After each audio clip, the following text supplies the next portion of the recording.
I'm Jim Madigan. We had a chance to sit down recently with Governor Charlie Baker and talk about a number of issues. In particular, we talked about the opioid addiction crisis here in Massachusetts, and we talked about one idea that's put forward that would provide for involuntary commitment of some addicts. The governor had some very interesting comments. It's certainly an issue in Western Mass, but it's an issue everywhere. And I've said before that based on my own experience and on the experience of the folks we had on that task force, if you put 20 people in Massachusetts in a room, you're going to find, I don't care where you are, you're going to find somebody who's been directly affected by this, which just speaks to the significance of it. You're talking about more deaths last year from opioid overdoses than from gunshots and car accidents combined. And I think the issue with respect to involuntary commitment, so-called Section 35s, the issue there is you still got to get in front of a judge, and the judge has to make the call with respect to whether this is an appropriate decision or not. And that judge will make it based on the individual circumstances of every case. And my big issue is I would like to try to make the Section 35 process a little less of a prison process. Right now, the only place we send people on Section 35s is Framingham, which is a prison for women.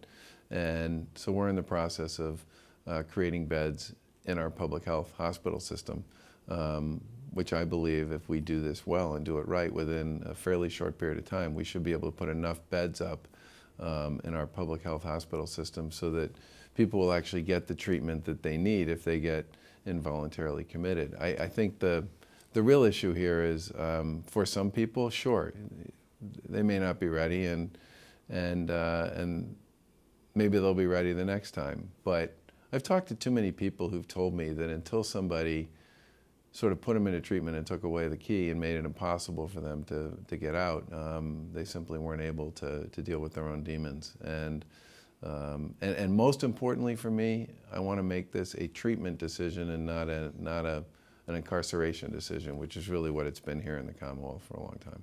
You feel it's pretty clear we can't prosecute our way out of this problem? I think prosecuting traffickers and dealers, I'm in with both feet, okay? But we need to recognize that folks who are addicted, by the way, according to the National Substance Abuse Mental Health Administration, 4 out of 5 heroin addicts started on prescription pain meds.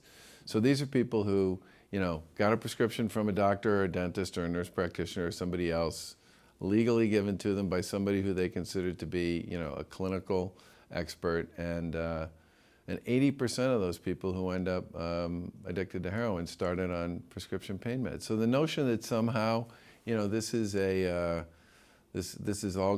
all happening within what we would call the illegal drug trade community is just not true. We spoke with the governor about a number of other issues, including charter schools and the current campaign for president. You can see the entire interview on the season premiere of Connecting Point at 7:30 Monday night, October 12th. Hope you'll tune in.